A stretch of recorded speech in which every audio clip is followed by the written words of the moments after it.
Wide receiver rankings heading into these Thanksgiving games. The first guy on top of the list this week is going to be Will Fuller. Will Fuller, this guy's a beast. He's having a great season. And if you got him at a steal in your drafts, good for you guys. But anyway, Fuller, he's just a monster this year. Only 2 games less than double-digit fantasy points.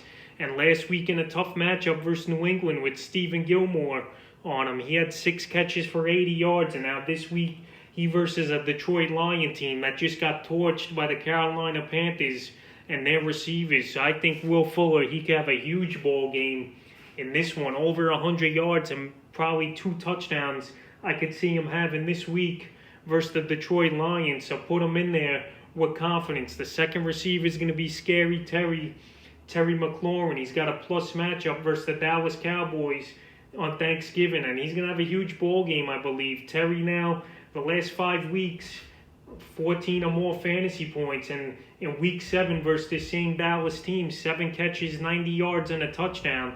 And Dallas, they give up the 4th most fantasy points to wide receivers. So Scary Terry, I think he's going to have a similar game like he did versus Dallas in week 7. Alex Smith and him, they're finding a rapport. The last 3 ball games, Terry, he's got tons of targets, 23 targets in his last 3 games. He's going to have a good game this week. Dallas, they don't have an answer for him.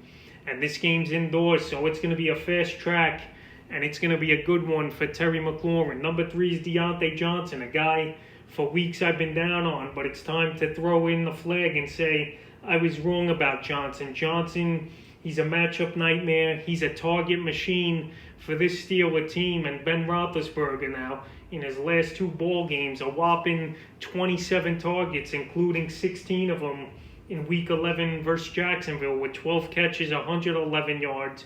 It's going to be a tougher matchup this week for him versus a tough Baltimore team that gives up the 5th least fantasy points to wide receivers. And we saw that in Week 8 where he only had 1 catch for 6 yards on 3 targets, but he was injured on and off coming in and out of that game was DeAndre Johnson. But if JuJu SmithSchuster don't play in this one, then Johnson, he's definitely going to get huge target share. And he's a guy you just got to put in the lineup pretty much each and every week. I know he's had a lot of dud games early on in the season, but now the last 3 in a row, he's been consistent and putting up points.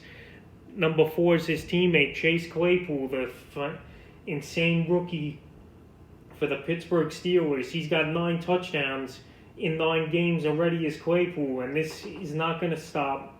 He's legit. He's a matchup nightmare at 6'4", with that speed and strength. And last week we saw him have another touchdown, 4 catches, 59 yards and a touchdown. He's got Baltimore this week, where in week 8 he also went off 5 catches, 42 yards, a touchdown on 9 targets. So this guy, it seems like each and every week he's getting a touchdown.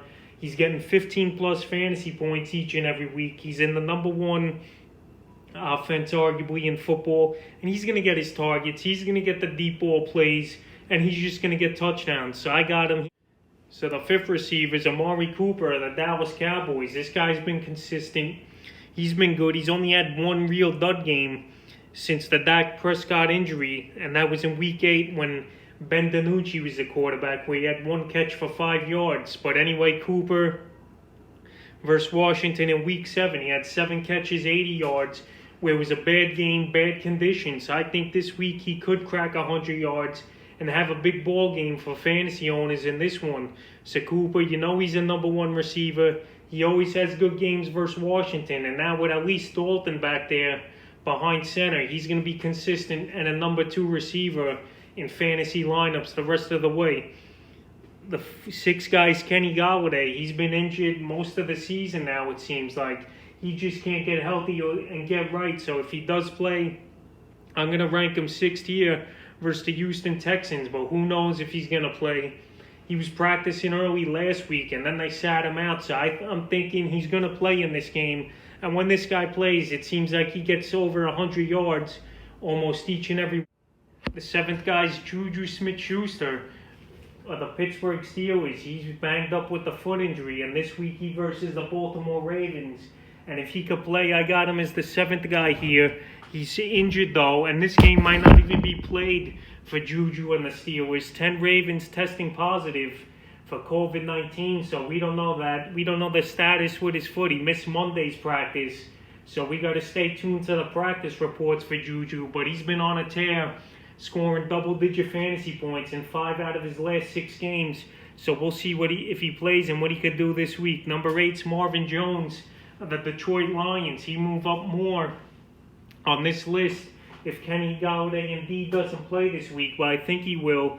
Jones, he's got a touchdown in 4 out of his last 5 games and double-digit fantasy points in that time. This game versus Houston, they're going to go up and down the field. It's going to be a mini shootout or a shootout at that point. And I think Jones, he could have a good game. I think he could find the end zone once again, and he could get you 5 to 6 catches with 60 or 70 yards and a touchdown. So I got confidence in Marvin Jones. He's a guy I'm going to have at my number 2 to 3 receiver or flex, whatever your team and leagues play. So he's number 8. Number 9, CeeDee Lamb, the fascinating rookie for the Dallas Cowboys. And last week, 1770, including an amazing touchdown catch off balance on his back versus the Minnesota Vikings. And this week he versus a Washington team where I think he could get open and find the holes versus this squad. CeeDee Lamb, he seems like he's a 10-year vet, the way he runs routes and he gets open. Then him and Amari Cooper, these guys, they play off each other well. Lamb, he works the whole field. This Cowboy offense looks like it's getting healthier and trying to find open seams and ways to get open. And I think Lamb, he'll have a bounce-back game after a disappointing performance with 0.1 fantasy points versus Washington in Week 7. And the number 10 receiver and final guy on this Thanksgiving list is Brandon Cooks of the Houston Texans. He versus the Lions this week. Cooks, he's got double-digit fantasy points. 5 out of his 6 last games since Bill O'Brien got fired in Week 5. And Cooks, 4 catches, 85 yards last week. And I could see him put in a similar performance this week versus the Detroit Lions. Him and Watson, they're building a rapport. This Texan team, they're moving the ball up and down the field. And Watson, he's one of the best quarterbacks in football now. So I'd like Cooks to have a decent game in this one.